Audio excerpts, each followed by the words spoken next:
오늘 본문은 또 하나의 굉장히 중요한 만남의 이야기입니다.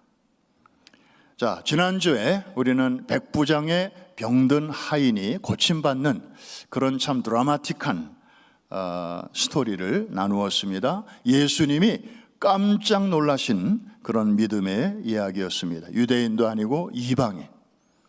이만한 믿음을 내가 이스라엘 중에서도 본 적이 없는데 어떻게 이방인인 백부장이 이런 믿음을 갖고 있나 칭찬을 하셨습니다. 그 장소가 가버나움이었죠. 우리 지도 한번 보겠습니다. 가버나움은 그 갈릴리 호수 왼쪽에 있습니다. 지금도 가버나움 마을 입구에 딱 가면 거기 팻말이 이렇게 붙어 있어요. Town of Jesus, 예수님의 동네라는 그런 그 팻말이, 안내 팻말이 우리를 반가이 맞이합니다. 그만큼 예수님의 사역의 센터였고 미션 베이스 캠프였습니다. 거기서 바로 백부장의 하인을 고쳐주셨죠. 그리고 나서 예수님과 제자들은 도보로 한 일주일 정도 걸어오셔서 남서쪽에 있는 나인이라고 하는 성에 가까이 오셨습니다. 거리로는 한 20마일 정도 떨어진 그런 곳인데 나인성, 그 참 이름의 뜻이 너무 곱고 예쁩니다. 즐거움 혹은 기쁨, 그런 뜻이에요. 그런데 성문에 예수님의 일행이 가까이 이르렀을 때에 그 성문 바깥으로 나오는 또 하나의 행렬을 만나게 되었습니다. 그런데 그 행렬은 저 마을의 이름과는 어울리지 않는, 다시 말하면 슬픔의 행렬이었습니다. 산자들이 죽은 자를 메고 나가는 상여 행렬이었기 때문입니다. 지금 이 상여의 주인공은 과부의 집에 이제 초상해 놨습니다. 그런데 누가 죽었는가 하면 과부의 아들이 죽었어요. 그 아들은 여럿 중에 하나가 아니고 그 과부의 유일한 아들이었습니다. 유일한 혈육이었고 삶의 이유였고 희망이었고 그리고 이 과부의 기댈 언덕이었습니다. 그런데 그 아들이 죽었으니 이 얼마나 슬픈 일이겠습니까? 온 마을 사람들이 아유 이를 어째, 아우 딱해, 이래서 마치 자기 일인 것처럼 이렇게 상여를 메고 지금 나오고 있었습니다. 그런데 참 결론부터 말씀을 드리면 지금 성 안에서 바깥으로 나오는 행렬이 있고 또 성 바깥에서 성 안으로 지금 들어가는 행렬이 있는데, 하나는 죽음의 행렬이고 슬픔의 행렬이라면 다른 하나 예수님의 행렬은 이거는 생명을 싣고 가는 그런 행렬이었지 않습니까? 두 행렬이 만나면서 무슨 일이 벌어지게 되었습니까? 놀라운 일이 생겼습니다.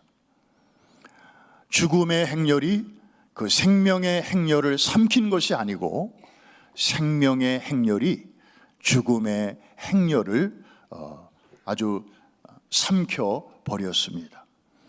그 과부를 불쌍히 여기셔서 죽은 아들을 주님이 살려주신 것입니다. 할렐루야. 여러분, 오늘도 마찬가지입니다. 우리 주변에는 항상 두 행렬이 있음을 봅니다. 슬픔과 탄식, 절망과 죽음의 행렬이 있습니다. 눈만 뜨면 보입니다. 그런데 그런 행렬일지라도 예수 그리스도의 행렬을 만나기만 하면 기쁨과 찬양, 희망과 생명의 행렬로 바뀌고 마는데, 그 이유가 무엇인가요? 예수 그리스도는 어저께나 오늘이나 영원토록 변함이 없으시기 때문입니다. 그리고 죽음은 생명을 결코 이길 수 없기 때문입니다. 특별히 예수 그리스도는 길이요 진리요 생명이시지 않습니까? 그분이 지니고 있는 생명은 우리가 갖고 있는 이 육체적인 생명하고는 질이 다른 것입니다. 우리는 태어난 날이 있고 죽는 날이 있어요. 어느 누구도 이것을 피할 수 없습니다. 그러나 예수 그리스도 안에 있는 이 생명은 eternal life, 영원한 생명입니다. 그래서 살아있으면서 예수 그리스도를 믿고 영접하는 자는 이미 그 영원한 생명이 우리 안에 들어와 있기 때문에 오늘 밤에 우리의 생명이 끝난다 할지라도 우리는 천국에서 깨어날 확신을 갖게 되는 것입니다. 할렐루야! 이게 바로 성도들이 누리는 행복이요 특권입니다. 오늘 본문은 아주 간단한 사건입니다. 두 행렬이 있었다, 서로 마주쳤다. 그런데 해피 엔딩으로 끝났다 하는 것인데, 여기에서 우리가 좀 주목해야 할 포인트가 한두 가지가 있습니다. 첫째, 예수님은 과부의 아들이 누워있는 관에 손을 대셨다는 것입니다. 그리고 관 뚜껑을 열라고 하십니다. 그리고 그 청년을 향하여 일어나라, 이렇게 시체를 향하여 말씀하십니다. 그리고 그 어머니 과부를 향하여는 울지 말라, 또 이렇게 친절하게 말씀까지 하십니다. 여러분, 민수기 19장을 보면 거기에 율법의 내용 중에 하지 말라, 하면 큰일 난다, 내가 큰 문제 생긴다, 이렇게 경고하는 내용이 나오는데, 죽은 사람 혹은 그의 뼈 혹은 그의 무덤을 만지지 마라. 그러면 너까지 부정해진다. 시체나 관을 만지지 마라. 아주 엄하게 금지하는 내용이 거기 있습니다. 이거는 유대인이라면 누구나 다 알고 있었던 상식입니다. 예수님이 이것을 모르실 리 없습니다. 오죽하면 예수님이 상여를 이렇게 관을 만지시게 될 때 상여가 스탑을 했습니다. 더 이상 나아갈 수가 없었습니다. 왜? 예수님이 외모상 유대인 아닙니까? 유대인이면 저런 일을 해서는 안 되는데 무슨 생각인지 관에다가 손을 대니까 사람들이 깜짝 놀라고 의아해가지고 이제 상여가 멈추게 되었던 것이죠. 왜 예수님이 가버나움에서는 이렇게 하셨는데 이 나인성에서는 이렇게 하셨을까? 우리가 좀 생각해 봐야 할 포인트입니다. 여러분, 가버나움에서는 백부장과 하인이죠. 가족 관계는 아닙니다. 그냥 주인과 종의 관계였어요. 그런데 지금 이 나인성에서는 어미와 아들의 관계예요. 그것도 과부와 외아들의 관계예요. 여러분, 이거 우리가 말로 이렇게 지나가면 그냥 쉽게 보이지만 정말 이 표현 자체가 얼마나 이 아린 그런 표현입니까? 주님은 그들의 아픔을 같이 느끼고 계셨어요. 과부의 아픔도 하셨고, 그리고 그 외아들이 유일한 혈육이요, 정말 살아야 할 이유요, 희망이고 기댈 언덕이었던 그 아들이 죽었을 때에 이 살아있는 과부의 그 심정이 어떨까를 주님은 다 고스란히 느끼고 계셨던 것입니다. 그래서 주님께서는 이 가정에 다가가셔서 필요한 모든 것들을 총체적으로 이렇게 만져주시고 또 다독거려 주시고 또 그 필요를 말로만 끝나는 게 아니라 실제적으로 문제를 해결해 주셨던 것입니다. 심지어 어떻게 하시면서까지? 율법을 어기시면서까지. 유대인이 관에 손을 대서도 안 된다라고 그 엄중히 경고하고 있음에도 불구하고 율법의 완성자 되시는 예수님께서는 이렇게 그 가정을 위로해 주셨는데, 우리 한번 14절 말씀 같이 한번 큰 소리로 읽어보겠습니다. 시작. 가까이 가서 그 관에 손을 대시니 맨 자들이 서는지라. 예수께서 이르시되 청년아 내가 내게 말하노니 일어나라. 성경은 특별히 고아와 과부들을 좀 특별하게 대우합니다. 하나님은 그들의 아픔을 다 보고 계셨습니다. 그래서 이런 자들을 잘 주변을 돌아보아 도우라. 성서의 하나님은 한마디로 자기 백성을 위로하시는 하나님이십니다. 이사야 40장 1절에 내 백성을 위로하라. 이게 하나님의 마음입니다. 한번 따라 하십시다. 내 백성을 위로하라. 핸델이라는 사람이 메시아라고 하는 아주 굴지의 오라토리오를 작곡하지 않았습니까? 예수님을 그는 음악적으로 만났습니다. 그래서 그 메시아를 이 오라토리오라는 형식으로 표현하고 싶었습니다. 성경에 나오는 그 메시아에 대한 예언들을 다 가사로 해가지고 53개의 곡을 만들었습니다. 아마도 이사야 53장 그는 실로 우리의 질고를 지고 그 메시아를 표현한 그 이사야 53장의 그 53에서 아마 그 영감을 받지 않았을까 그냥 추측해 봅니다. 맨 첫 곡은 사람의 목소리 없이 오케스트라의 연주만 나갑니다.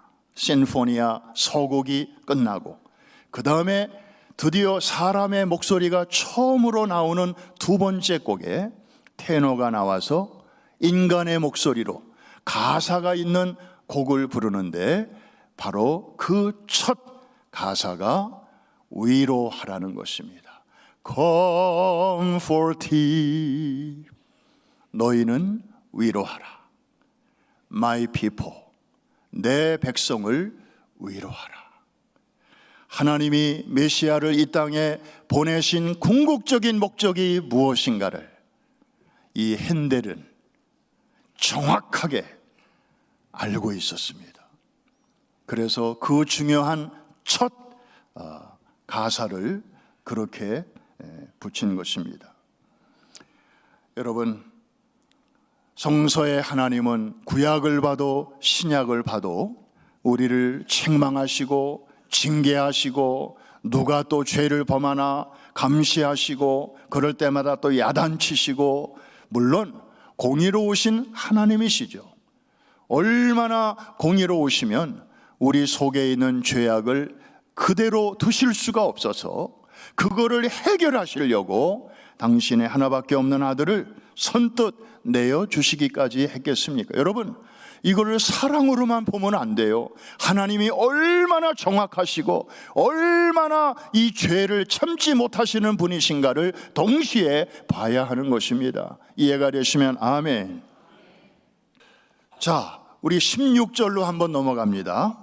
우리 16절을 보면 다 아주 이해할 만한 말씀들인데 그 중에 하나가 조금 이상한 대목이 하나 있어요. 한번 찾아보시기를 바랍니다. 16절 다 같이 시작. 모든 사람이 두려워하며 하나님께 영광을 돌려 이르되 큰 선지자가 우리 가운데 일어나셨다 하고, 또 하나님께서 자기 백성을 돌보셨다 하더라. 돌보셨다, 위로하셨다, 같은 뜻입니다. 자, 이상한 점이 한 가지 보이시나요? 사람들이 이 죽은 청년이 일어나는 것을 보면서 깜짝 놀라고 두려워하고 하나님께 영광을 당연히 돌렸겠죠. 그리고 하나님께서 자기 백성을 돌아보셨다, 간섭하셨다, 뭐 다 이해할 만한데 예수님을 가리켜 사람들이 뭐라고 표현하나요? 선지자. 그 중에서도 큰 선지자가 나타나셨다, 이렇게 표현을 하고 있습니다. 여러분, 맞는 표현일까요? 부분적으로는 맞죠. 예수님에게는 선지자의 사명도 있고 제사장의 사명도 있고 왕의 사명도 있으시니까요.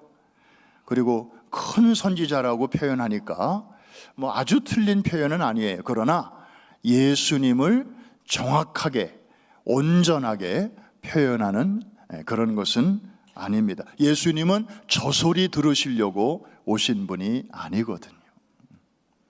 예수님이 이 땅에 오신 궁극적인 목적은 그 이름에 잘 나타나 있습니다. 아들을 낳으리 그 이름을 예수라 하라. 이는 자기 백성을 저희 죄에서 구원할 자이심이라. 주님은 우리의 죄 문제를 해결하기 위해서 오신 메시아입니다. 헬라어로는 그리스도라고 합니다. 베드로가 너희는 나를 누구라 하느냐 주님이 물으셨을 때 주는 그리스도시요 살아계신 하나님의 아들이십니다. 그는 선지자 얘기 안 했어요. 무슨 왕 얘기 안 했어요. 제사장 얘기 안 했어요. 주는 그리스도시요 살아계신 하나님의 아들이십니다 라고 고백했을 때 주님이 가장 기뻐하셨어요. 주님은 백성들의 죄 문제를 처리하시고 그들의 구주가 되시고 그 목적을 위해서 이 땅에 오신 메시아이십니다. 믿으시면 아멘. 그런데 그 나인성 사람들은요, 자기들의 눈앞에서 그런 놀라운 이적이 일어나는 것을 지근거리에서 보면서도 그리스도라는 고백이 안 나오고 있어요. 예수님을 메시아로 지금 못 보고 있어요. 이게 이상하다는 거죠. 우리는 좀 기적이 좀 일어나면 많은 사람들이 그냥 삽시간에 예수님 하나님의 아들이시네요. 오늘부터 믿겠습니다. 이렇게 해서 세계 선교가 확 잘 될 줄로 생각하는데 그게 아니에요. 기적은 기적이고 신앙의 고백은 신앙의 고백이더라고. 제가 어렸을 적에 저희 집에 마루가 이렇게 대청 마루가 있어요. 더운 여름에 학교 갔다 와서 벌렁 이렇게 누우면 이제 천정이 보이잖아요. 거기 대들보에 성경 구절이 하나 써져 있었어요. 내가 믿으면 하나님의 영광을 보리라. 어디에 나오는 말씀인가요? 성경에 나와요. 요한복음에 나오는 표현이에요. 나사로의 사건과 관련된 그 맥락에서 나오는 말씀인데, 저는 어릴 적에 그냥 벌렁 누우면 그게 이제 보이는 거예요. 저희 집안에 아무도 예수 믿는 사람이 없었는데 저희 어머니가 제1호 크리스찬으로, 그래서 우리 어머니가 그 집을 지을 때 아마 거기 공사하시는 분한테 대들보 올리기 전에 이 규절을 거기다가 써달라고 부탁을 하셨던 것 같아요. 저는 그냥 보면서 그게 그냥 보이니까 제 마음에 그 규절이 들어왔어요. 그런데 제가 그 말씀의 뜻을 아는 것도 아니고, 그리고 어려서부터 교회를 다녔지만 저는 어떤 식으로 오랫동안 살았는가 하면 거꾸로 살았어요. 성경 말씀은 내가 믿으면 하나님의 영광을 보리라. 근데 저는 하나님께 어떤 식으로 기도를 자주 했는가 하면은, 하나님 요번 일 요렇게 잘 되게 해주세요. 그러면 제가 하나님을 좀 더 세게 믿어드릴게요. 제가 요번 시험에서 잘 보게 도와주세요. 그러면 제가 하나님 더 잘 믿을게요. 그러니까 이 앞뒤가 이게 바뀐 거예요.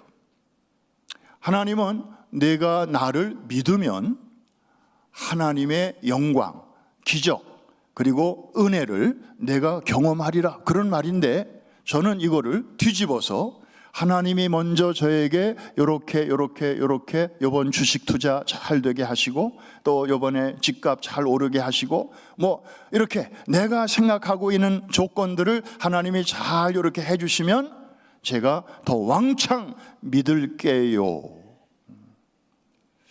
어느 게 성경적인 순서입니까? 지금 기적에 대해서 말씀을 드리고 있습니다. 사람들이 기적을 많이 보면 볼수록 그 믿음이 계속해서 막 쌓여서 아주 어마어마한 신앙 고백들이 막 나오리라고 생각을 하는데, 성경은 꼭 그런 건 아니다라고 우리에게 말씀합니다. 기껏해야 선지자가 나타나셨다고 나인성 사람들이 말하고 있잖아요. 여러분, 저는 여러분들을 볼 때마다 병자가 일어나는 기적보다도 더 크고, 심지어 죽은 자가 일어나는 기적보다도 더 짜릿한 기적을 보고 있습니다. 여러분들을 보면. 무슨 뜻이냐? 저나 여러분이나 나인성 사람들처럼, 가버나움 사람들처럼 예수님을 직접 만나본 적 없어요. 그리고 백부장의 하인이 고침받는 현장, 우리는 본 적이 없어요. 과부의 외아들이 관에서 벌떡 일어나는 장면, 우리는 본 적이 없어요. 그런데도 그들이 감히 고백하지 못했던 그 고백, 주님이 가장 듣고 싶어 하셨던 그 고백, 그 예수 그리스도를 나의 구주와 내 인생의 참 주인으로 고백하는 그 고백을 이 자리에 계신 대부분의 성도님들은 이미 오래전에 그 고백을 주님 앞에 드렸고, 그리고 그 고백을 가지고 지금까지 신앙생활을 해오고 있습니다. 맞으면 아멘. 육체적으로 예수님 만난 분은 한 분도 없어요. 우리는 오직 성경을 통해서 예수 그리스도가 어떤 분이신가를 우리가 알게 되었고, 그러다가 어느 날 나도 모르게 그냥 나와 상관이 없는 그런 분인 줄로만 알았는데, 어느 날 그게 다 통째로 믿어지고, 그러면서 나 같은 죄 덩어리, 하나님이 나를 죽이셔도 심판하셔도 나는 할 말이 없는 사람인데, 그런 나를 위해서 내가 너를 위하여 죽었노라, 내가 너를 이만큼 사랑하노라, 그 사랑의 쓰나미의 물결이 내게 확 다가오면서 내 입을 통해서 주는 그리스도시요 나의 구주시요 내 인생의 참 주인이십니다 라는 고백을 우리는 하게 되었으니, 여러분, 이거 기적 중에 기적 아닌가요? 저는 이보다 더 짜릿한 기적은 없는 것 같아요. 여러분, 이렇게 한번 제가 또 바꿔서 이야기를 해보겠습니다. 병든 자가 일어나는 기적, 대단한 기적이죠. 죽은 자가 살아나는 기적, 이거는 다음날 뉴스에 신문에 날 기적이죠. 그런데 우리의 죄를 주님께서 다 용서하셨다. 이 내용은 앞에 나온 두 가지 기적과 비교할 때 어떤 기적입니까? 더 센 기적입니까? 아니면 아주 약한 기적입니까? 잘 대답하셔야 돼요. 네. 우리 입장에서 보면 사실 우리는 이렇게 짜릿한 기적을 더 기적이라고 여겨요. 좀 피부에 확 와닿는 그런 기적을 우리는 더 원해요. 그런데 예수님의 입장에서는요, 조금 달라요. 앞에 말씀드린 두 가지의 기적, 병자를 고치시고 죽은 자를 살리시는 대단한 기적이지만 주님 편에서는 그냥 말씀 한마디로 가능한 기적들이에요. 이해가 되시면 아멘. 그래서 백부장의 하인도 말씀으로 고치셨고, 그리고 과부의 아들도 일어나라 말씀 한마디로 고치셨고, 아무것도 없을 때 이 천지 만물을 말씀의 능력으로 지으셨습니다. 믿으시면 아멘. 이게 말씀의 능력이에요. 그런데 우리의 죄 문제를 해결하시는 이 일은 그 위대한 말씀의 능력만 가지고도 하실 수가 없었어요. 그 정도로 저와 여러분 속에 있는 죄의 문제는 심각했어요. 우리가 생각하는 것보다 훨씬 심각했어요. 우리는 죄를 너무 가볍게 생각해요. 그런데 하나님, 성령님, 예수님은요, 이거를 너무 시리어스하게 보시는 거예요. 이게 얼마나 깊고 넓고 그리고 높은지, 말씀의 능력만 가지고는 이게 처리가 안 돼서 당신의 죄 없으신 몸을 내어 놓으셔야만 했어요. 찢기셨고 피를 흘리셨고 채찍을 맞으셨고 침뱉음을 받으시고 머리에 가시관을 쓰시고 나무에 달리시고 급기야는 거룩하신 하나님으로부터 외면까지 당하셨어요. 왜? 저와 여러분의 죄를 몽땅 끌어안고 계셨기 때문에 하나님이 차마 그 추한 모습을 보실 수가 없었어요. 하나님마저 아들을 버리셨다니까요. 엘리 엘리 라마 사박다니, 나의 하나님 어찌하여 나를 버리셨나이까. 그런 과정을 거쳐서 선포하신 말씀이 너의 죄가 사함을 받았느니라. 여러분, 이보다 더 큰 기적이 또 어디 있겠습니까? 이거는 기적 중에 기적이 아니겠습니까? 그리고 그런 은혜를 죄 덩어리인 우리에게 주셨다니, 이거 말도 안 되는 은혜 아닙니까? 그런데 우리는 적당한 은혜는 은혜로 받아들이면서도 너무 큰 은혜는 느끼지 못하는 약점이 있어요. 지금 이 에어컨 돌아가는 소리는 잘 들으면 들려요. 그런데 지구가 자전하고 공전하면서 내는 그 굉음은 우리 귀에 안 들려요. 없는 게 아니에요. 큰 소리가 있는데 우리가 못 듣는 거예요. 이유는 너무 크기 때문에.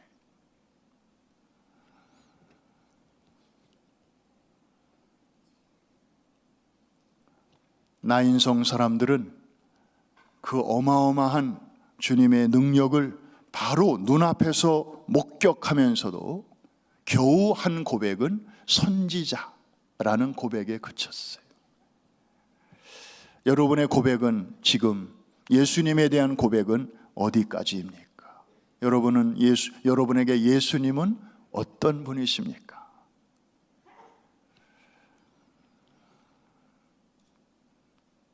자기 백성을 저의 죄에서 구원하시기 위하여 오신 분, 나의 죄를 동에서 서가 먼 것 같이 완벽하게 옮기실 수 있는 유일한 분, 그래서 나를 거룩하신 하나님 앞에 온전히 세워주신 고마운 분, 비록 내게 그 고질적인 병이 떠나가지 않고 또 죽은 우리 가족이 내게 다시 돌아오지 않는다 할지라도, 여러분 하나 물어볼게요. 예수님이 고쳐주셨던 수많은 병자들 지금 어디 있나요? 예수님이 죽은 자를 3명 살려내셨는데, 회당장 야이로의 딸, 그리고 과부의 아들, 그리고 베다니 마을에 나사로. 그런데 그들은 지금 다 어디 있나요? 조금 더 살다가 죽었습니다. 조금 더 살다가 늙거나 병들어 다시 죽었습니다. 예수님이 이 땅에 오신 목적은 그 정도 일하려고 오신 분이 아니십니다. 근본적으로 우리의 죄악을 처리해 주시고 육체적으로는 언젠가는 누구나 죽는 것이지만 우리에게 영원한 생명을 주시려고 오신 분이십니다. 주님은 선지자로 오시지 않았습니다. 메시아로 오셨고 그리스도로 오셨습니다. 우리는 보지도 않고 그냥 성경을 통하여 그리고 성령의 감동으로 이러한 고백을 할 수 있게 되었으니 정말 우리는 큰 은혜를 받은 자요 큰 축복을 받은 자인 줄로 믿으시면 아멘 하십시다. 이제 말씀을 마치면서 우리 사진 한 장을 보시겠는데 여러분들이 많이 보셨던 사진입니다.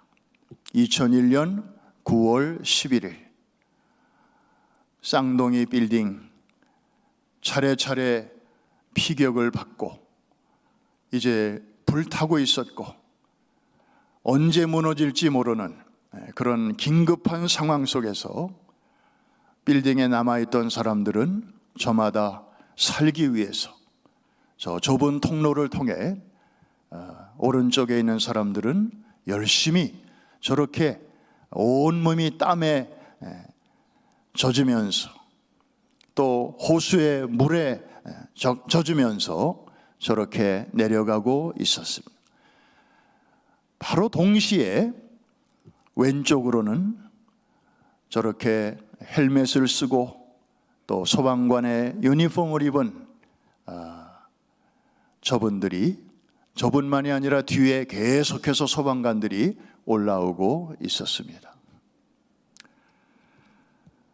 한쪽은 빌딩 바깥으로 나가려는 그런 행렬이었고 한쪽은 빌딩 안으로 들어온 행렬이었습니다.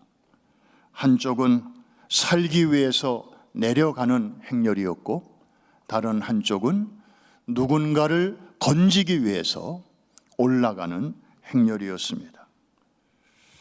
한쪽은 정말 살기 위해서 그렇게 최선을 다하는 행렬이었고 다른 한쪽은 죽음을 염두에 두면서도 자신의 사명, 내가 이때 해야 할 일이 무엇인가? 내가 서 있어야 할 자리는 어디인가? 내가 가야 할 방향은 무엇인가? 이것을 알았고 그대로 실천하기 위해서 올라가는 분들이었습니다. 저 소방관들도 누군가의 자식이고 또 누군가의 남편이고 아내이고 그리고 누군가의 아비요 어미이었을 것입니다. 그런데 저들에게는 그런 사사로운 그런 관계가 아니라 정말 자신이 이 옷을 입고 있는 그 의미가 무엇인지 그것을 앞세웠기 때문에 저들은 저렇게 그 좁은 공간에서 내려오는 올라가는 그리고 저 장면은 결국에 저들의 운명을 갈라놓고 말았습니다. 그 당시 인명구조를 위해서 빌딩을 올라가던 소방관들에게 저렇게 내려가던 회사원들이 박수를 쳐주면서 고마움을 표했다고 합니다. 그리고 응원을 했다고 합니다. 그런데 얼마 후에 저 빌딩이 무너져 내리면서 소방관 전원이 운명을 달리하게 되었을 때에 참 죽음을 향하여 다름질 치는 그 소방관들에게 자신이 박수 쳤다는 이 생각에 저 회사원들이 한동안 고통에 시달렸다고 합니다.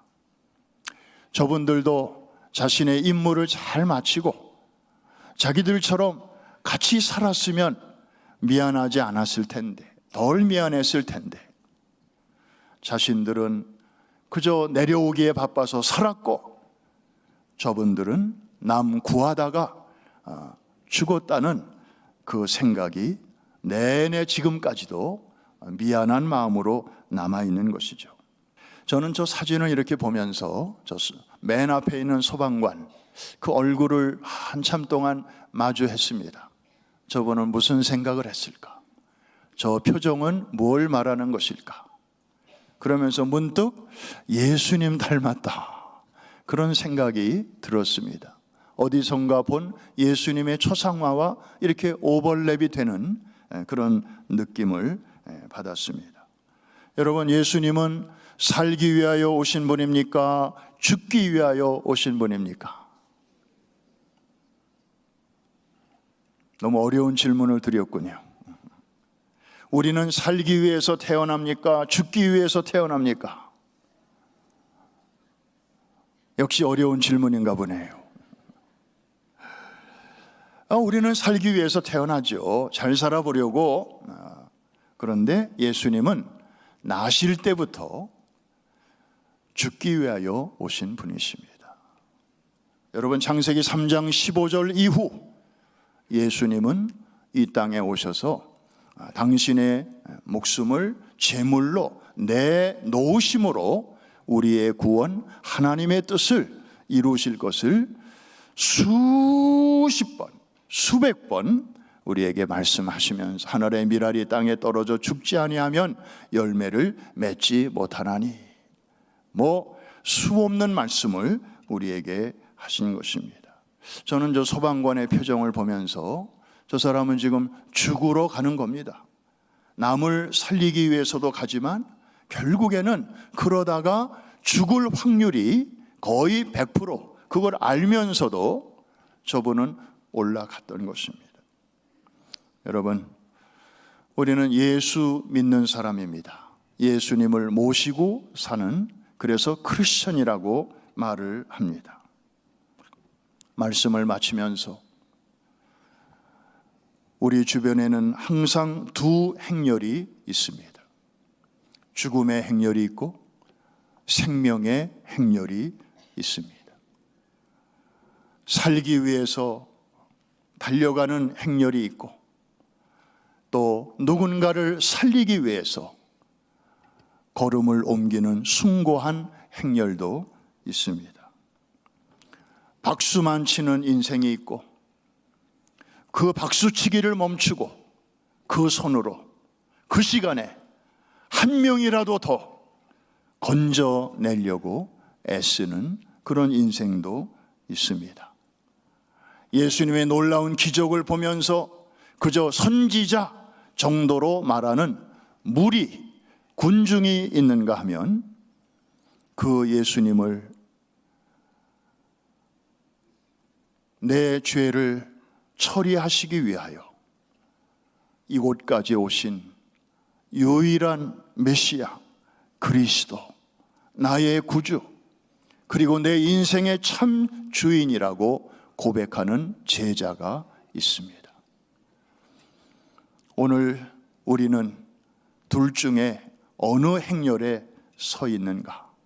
내 가족과 내 사랑하는 친구들은 지금 어느 쪽에 서 있는가? 나는 어느 행렬에 있으며 앞으로 어떻게 살아가야 할 것인가? 오늘 주님 앞에서 깊이 생각해보고 고민하고 그리고 결단할 때 우리 하나님께서 여러분의 남은 생에 동행해 주시고 정말 주님 앞에 언젠가 우리가 설 때 잘하였다 칭찬받는 그런 인생 살게 되시기를 주의 이름으로 축복합니다. 축원합니다.